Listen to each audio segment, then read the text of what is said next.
পৌঁছে গেলাম ওয়ার্ল্ডের বিউটিফুল সিঙ্গাপুর এয়ারপোর্টে। বাও, এটা কি এয়ারপোর্ট নাকি স্বপ্নপুরী?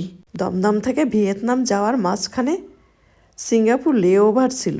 রাত 2টোর থেকে অপেক্ষা করছিলাম কখন ভোর হবে, সানফ্লাওয়ার গার্ডেন দেখতে যাব।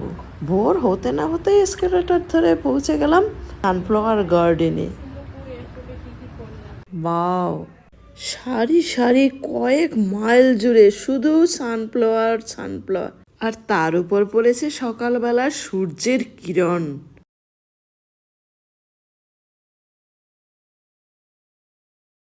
এই রকম পরিবেশে আমার শুধু একটা কথাই বলতে ইচ্ছা হচ্ছে, সূর্যি মামা, সূর্যি মামা, আকাশ পাতাল ভাবছো তুমি কি? এই দেখো না কেমন তোমায় ধরে ফেলেছি। পৃথিবীর কেউ সূর্যের কাছে না পৌঁছাতে পারলে কি হবে, আমি পৌঁছে গেছি।